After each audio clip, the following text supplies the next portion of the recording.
Hello, my name is Lynn Hayes, and I'd like to welcome you to this video about the astrological influences for the rest of the year 2020. I'd like to especially welcome the members of the Spiritual Frontiers Fellowship in Raleigh.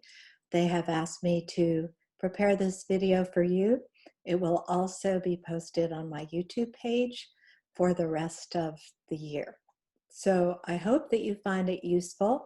If you're new to my work, you might want to follow me at my blog at astrodynamics.net. You can also follow me on my Facebook channel, where I post daily updates on the astrological influences. I have a Twitter feed where I post connections with the news, and I also have this YouTube channel. So I hope you enjoy the video, and if you have any questions or would like additional information, please don't hesitate to get in touch with me. So thanks again, and now let's go to the video.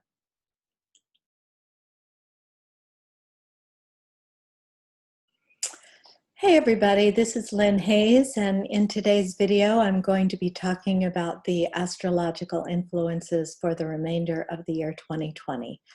Most of you, or some of you, have been on this journey with me for quite some time, and some of this will be familiar, but I'm going to prepare the video as if nobody has ever heard anything about what's been going on this year.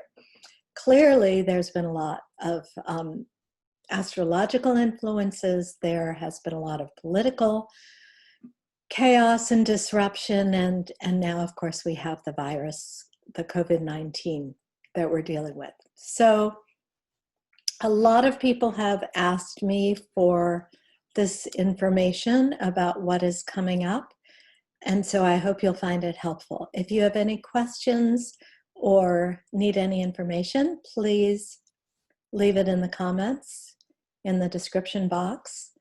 And if you like this video, please subscribe to the channel and give it a thumbs up.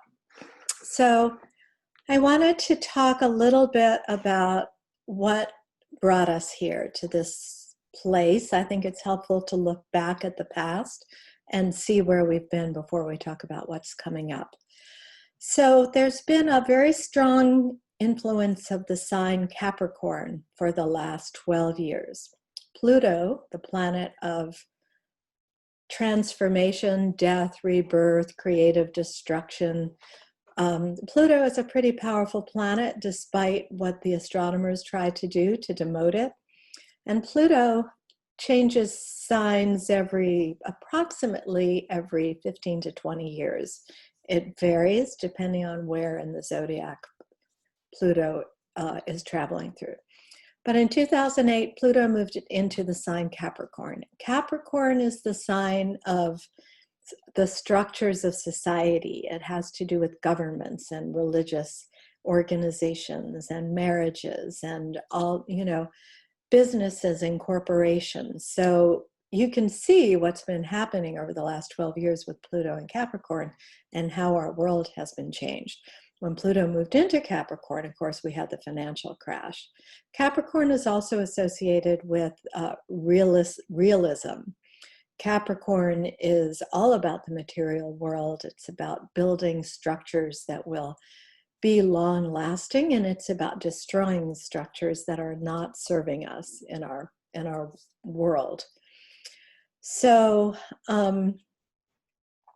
I also wanted to mention that Saturn, the planet that is associated with Capricorn, it's said to rule Capricorn. Saturn moved into Capricorn in 2017. So once Saturn moved into Capricorn, we started to get this big alignment of Capricorn planets. In December of 2019, Jupiter also moved into Capricorn. So some of you will remember that in the information from the Astrology for 2019, there's a video that is somewhere on my YouTube channel that you can find. I spoke about this upcoming Saturn-Pluto conjunction.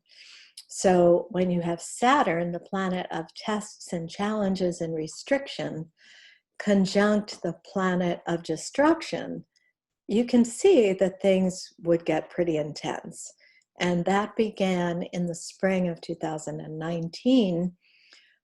Those two planets came within a couple of degrees of each other. So the alignment didn't quite culminate yet. But by December of 2019, the two were pretty close together again. So the conjunction was beginning to form again.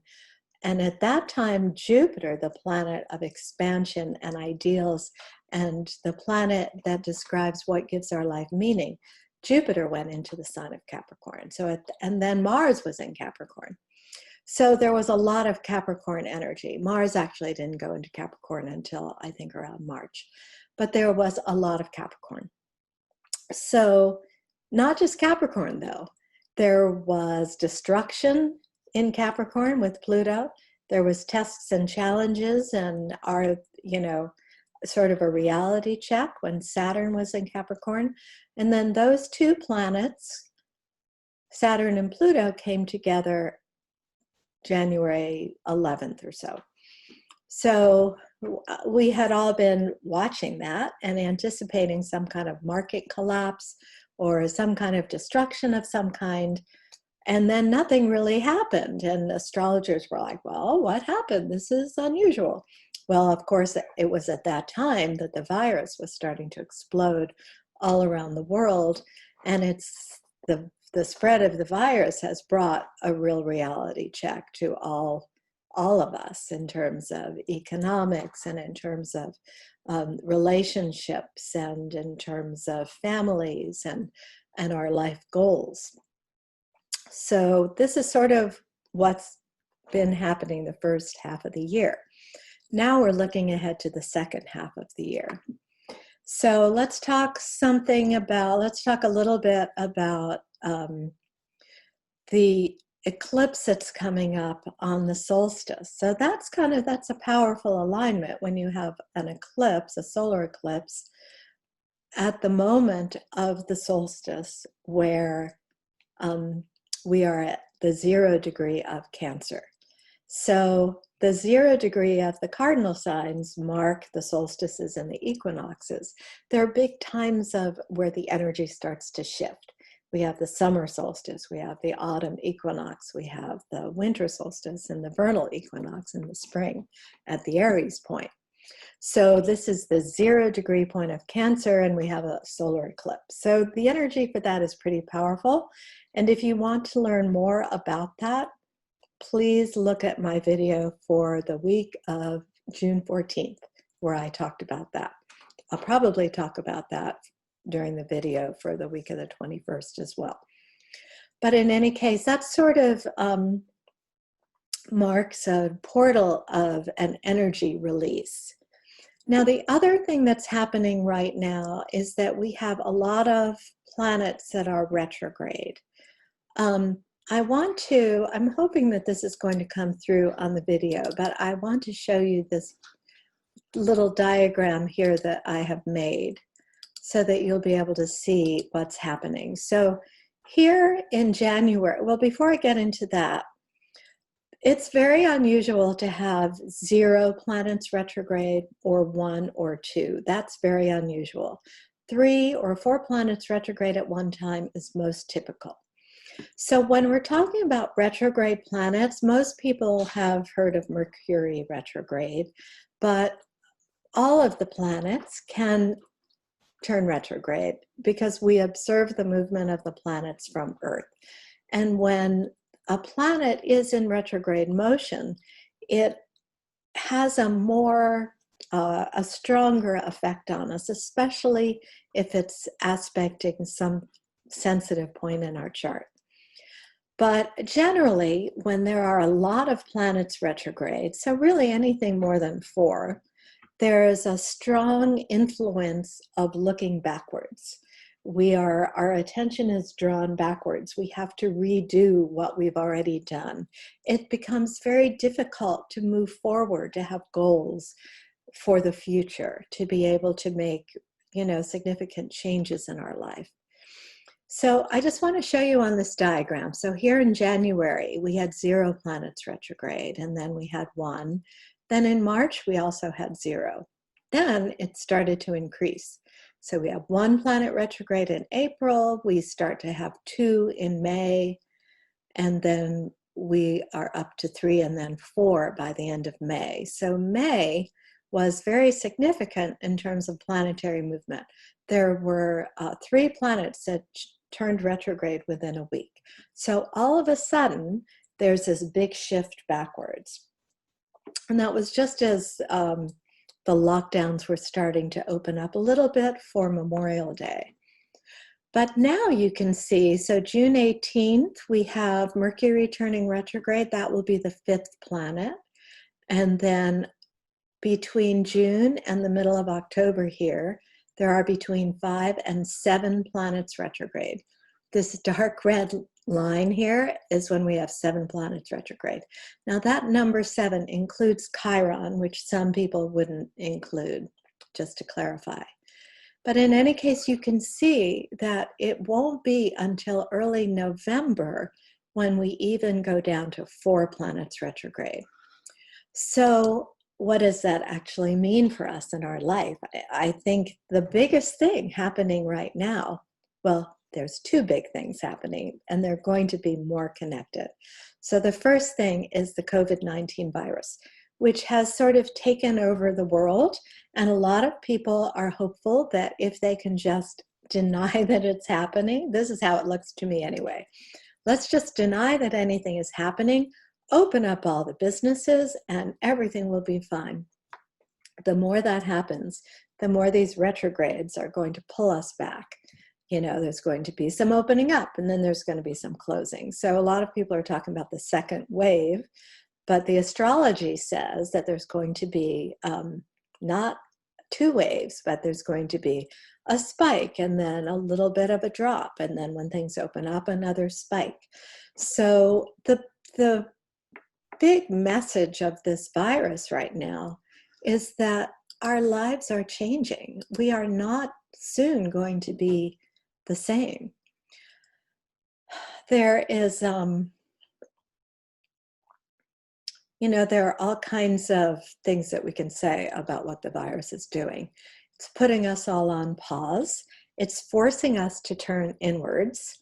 It's keeping us in a place, it's putting us in a box. Depending on where you live, you might be in more of a box. I have clients in big cities who haven't left their home in weeks. But it's changing our lives, and it's really making us, it's forcing us to look within at the changes that we need to make in our life. It's really confronting us with ourselves, really. So I don't see that astrologically going away really anytime soon. I think we're looking at least the end of October. So I want to talk a little bit about some of these retrogrades, especially Mars. So when Mars turns retrograde on September 9th, that's when there's going to be 7 planets retrograde. And Mars is going to move into Aries in July. Now, because Mars is turning retrograde, which it only does every couple of years, Mars is going to be in Aries until January of 2021. So it's going to be in there for a very long time, which means for us personally that it's going to be spending, I think that's 5 to 6 months in one of the houses in our chart. So if you look and see where Mars is in your chart, that's the area of your life that's going to be activated. And if you have any questions about that, just leave me a note in the description box. So I've prepared a little video that I'd like to show.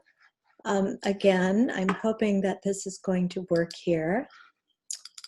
So this video is it moves quickly, so you'll have to sort of pay attention.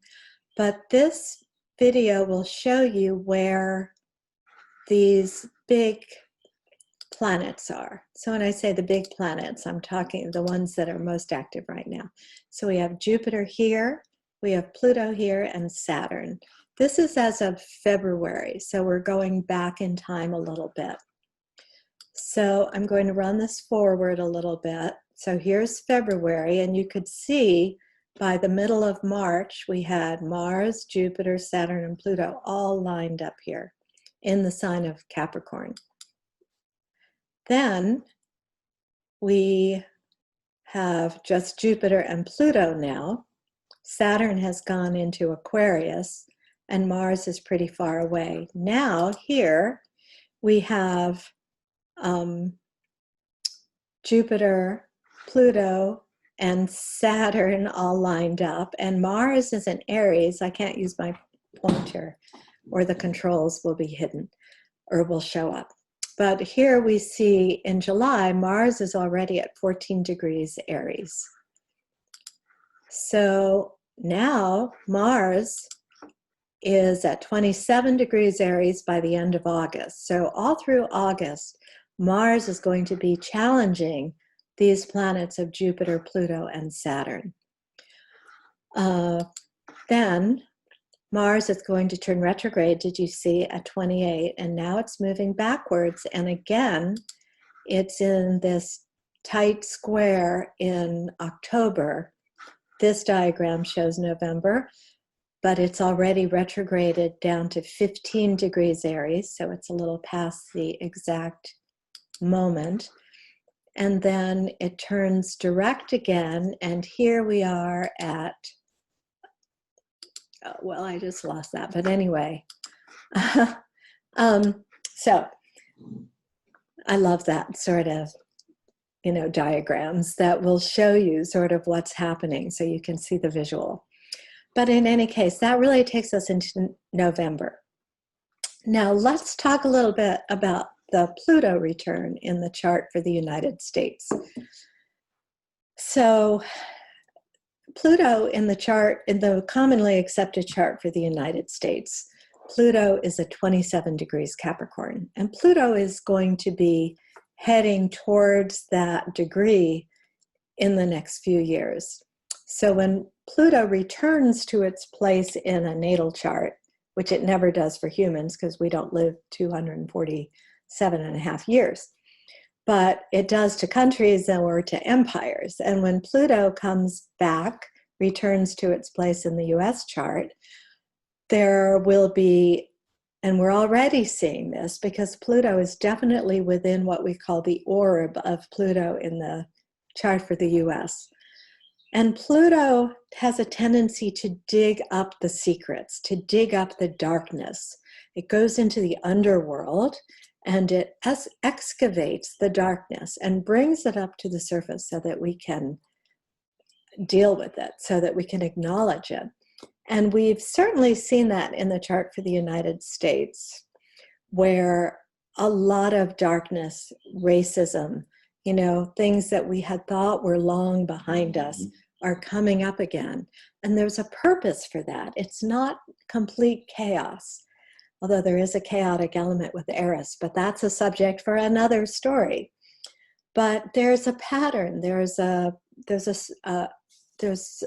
some reason behind why all of this is happening. And it's to bring all of this up to the surface so that healing can begin to happen. The Pluto return won't actually culminate until 2022. Then it will be in effect through 2022 and 2023. So don't expect things to all of a sudden calm down at the end of the year, especially in the United States. And I believe that this Pluto situation in the chart of the US is why the COVID situation is so much more dramatic here. It's also dramatic in Brazil. They have their own story. So in any case, that's what's happening. Now, the other thing that I wanted to mention, I'm looking at my notes here and they're not really in the order that I wanted them. But we also have had a conjunction of Jupiter to Pluto. And I'm trying to find those dates here. Here we go. So Jupiter and Pluto began to align If you remember from that diagram, Jupiter, Pluto, and Saturn were all bunched together. Jupiter and Pluto made their exact conjunction in April. That's when we started to see this big explosion of Black Lives Matter. We started to see some, you know, a lot of these murders that have happened by police over the past months, year, started to come up around then. So Jupiter expands whatever it comes into contact with, and when it comes into contact with Pluto, it can expand this, this revolutionary fervor. It can expand the attempt to control with Pluto in Capricorn. But there's also a tendency towards ideological battles with Jupiter and Pluto. So the second conjunction of Jupiter and Pluto occurs at the end of June on the 27th. So I'm recording this on June 16th. I'm not sure when people will be watching this, but if you're watching it later in the year, you'll be able to see what happened at that time. But this sort of intensity of ideologies battling is really coming to a forefront right now. And the final phase of that conjunction is in the middle of November, just as the US election is happening. So that's something to watch for. The astrology for the election period is not really fabulous. It's not really great. And so for about a year, I've been warning that either the election might not happen or Trump might try to stop it. And I'm not trying to turn this into a political discussion, so let's not do that in the comments either, please. But I think the astrology suggests that things will be pretty intense. That's at the same time when we have the final square of Mars to Jupiter, Pluto, and Saturn. So I think that's likely to be fairly intense. Then in December, Saturn and Jupiter conjoin at the first degree of Aquarius. So that marks a big shift out of this Capricorn dynamic where we've been dealing with corporations and structures and governments and banks and businesses and all of that. And once we move into Aquarius, it changes the energy. That's also a very big deal because the grand conjunction of Jupiter to Pluto only happens about every 200 years. So let me back up for a minute. Jupiter and Saturn conjoin about every 20 years.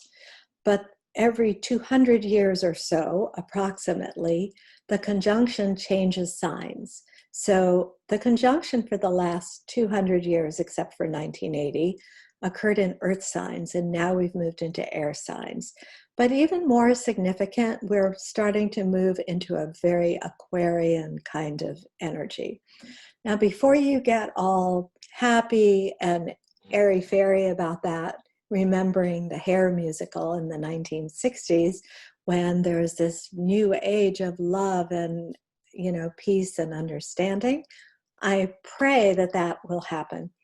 But Aquarius, you know, there's no good or bad in astrology, and every aspect of astrology has a positive manifestation and a negative manifestation.